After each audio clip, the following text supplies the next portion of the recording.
Bonjour, je m'appelle Martin Tangana, donc voilà, je suis là pour faire aussi mon Cameroun Tag comme tout le monde. Bon, il faut que je prenne l'accent Jumboa. Donc comme je disais, je m'appelle Martin Tangana. Je suis de Maison Blanche Biemassi à Yaoundé. Pour ceux qui ne connaissent pas Maison Blanche Biemassi, quand tu arrives au rond-point express, il y a un carrefour, le rond-point express, c'est la mobile je crois. Donc il y a une route qui va à Mendon. Et l'autre qui va aux Acacias, l'autre qui va à Tam Tam, et celle qui va à Maison Blanche, elle tourne le dos à la mobile. Donc tu montes, tu aperçois le collège Fleming au loin. Après le collège Fleming, il y a la Sonnelle Maison Blanche. Après la Sonnelle Maison Blanche, il y a un petit carrefour qu'on appelle TKC. Je suis entre TKC et la Sonnelle Maison Blanche. Et entre les deux, il y a un bar, un conteneur bar qui s'appelle Citronnelle Bar. Dès que tu arrives là, si tu entends le chien aboyer, tu es arrivé chez moi, chez mes parents, bref. Donc, c'est là où j'ai grandi. Et on a grandi vraiment en famille. C'est une espèce de camp, bon voilà, où chaque pater avait sa piole avec ses enfants et c'est bien quoi. Et je me rappelle des petites anecdotes aussi. Quand on était mouna, on n'avait pas encore l'eau chez nous. On avait pu prendre l'eau dans une source en bas. Chez nous, c'était une espèce de ravin, comme le terrasse tout le temps du grand-père. Et tout le monde allait puiser l'eau là-bas. Bon, et quelques temps après, on a eu l'eau dans toutes les maisons. Et le jour où il y avait les coupures d'eau chez nous, quand nous on descendait là-bas à cette source, même s'il y avait 50 personnes, dès que nous on arrivait, nous, tout de suite, on faisait la loi. Il fallait qu'on puise l'eau. Et la première personne qui faisait qu'on puise l'eau, c'était parti pour une bagarre. Bagarre générale, et nous on faisait la loi. Dès qu'on commençait la bagarre, on appelait le renfort, et c'était vraiment toute la famille qui descendait pour venir faire la tcham. Donc ça c'est des choses franchement qui me font souvent là quand je pense à ça.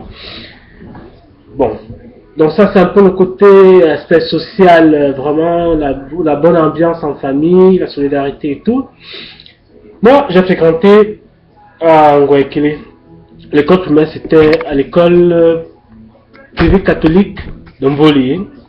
Après je suis allé en Ngouaikele faisant le CS, le lycée Leclerc, le lycée technique. J'étais aussi en bio. Comme mon pater voulait que je fasse seulement les séries que lui... Enfin, mon pater lui voulait me sendre là où il voulait que ça lui... Enfin, il m'envoyait pour faire l'école là où lui voulait. Et moi, parfois, je ne voulais pas. Et donc, j'étais un récalcitrant, je ne voulais pas go school comme lui voulait. Donc, du coup, j'ai voyagé un peu comme ça partout. Les petites anecdotes aussi qui me font là quand je pense souvent à ça, que quand on était en Guayaquil, avec mes cousines et tout, et mes cousins aussi, on prenait souvent le taxi, 5, 6, 7 personnes ont remplissait le taxi. En passant par la cité U, dès qu'on arrivait à la cité U, après il y avait une espèce de marécage là. On disait au taxi qu'on veut faire pipi et le taxi s'arrêtait. On le pissait, moi je coupais plutôt les cordes là, dès que je voyais les bâtons, les herbes sauvages là. Je prenais un bâtonnet là pour taper les gens là parce qu'en fait dès qu'on rentrait dans le taxi, moi je me bien m'asseoir à côté de la portière. Et on tapait les gens en route, ça nous faisait plaisir. Et un jour, on a quelqu'un comme ça là. 2 jours après, il est venu chez nous. Quand il est arrivé, il est venu voir la grand-mère. La big matin se colle ma Marie.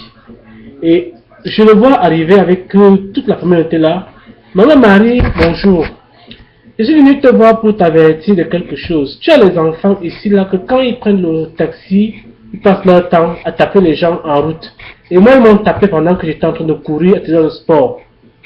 Tellement j'avais eu honte et j'avais peur de me faire taper ce jour-là que j'ai décidé de plus jamais faire ce genre de bêtises-là.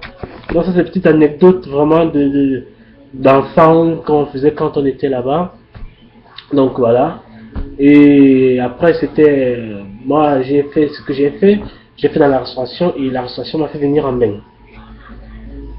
Et quand je vais parler côté nourriture, je mange de tout au Cameroun, bon, sauf des choses comme le canard. En fait, la seule chose que j'aime vraiment beaucoup manger, ce sont les beignets. Quand je pars en vacances, il y a une matin au rond-point express qui fait des beignets. Pas celle de Monte Maison Blanche, hein, celle du rond-point express. Elle fait les beignets et les beignets de manioc. Enfin, même je mange sur les beignets jusqu'à j'ai mal au ventre. Donc, les beignets, c'est vraiment ce que j'aime beaucoup manger chez nous. Et il y a un plat que j'adore, qui n'est pas de chez nous, mais il est de l'Ouest. La tenue militaire. Parce que ma meilleure copine, c'est une Bafan. Et quand ça m'attaque comme ici en Benin, nous voir. Oh, à Tango, oui maman. Je t'ai ramené ta tenue militaire et je vais manger la tenue militaire parce que je ne sais pas. Donc j'adore la tenue militaire. Pourtant, c'est pas le chemin, moi je suis bêtis. Mais alors la tenue militaire, elle a un goût, tu ne peux pas imaginer.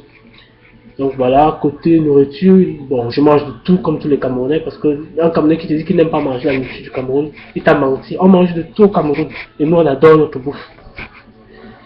Bon, côté musique, qu'est-ce que je peux dire?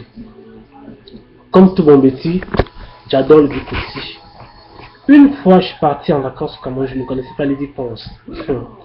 J'ai dansé les Ponce au Carrefour avec mes cops que un pater à ce que, mais le gars là, pourquoi il danse beaucoup comme ça? On dit que non, papa, c'est un prisonnier.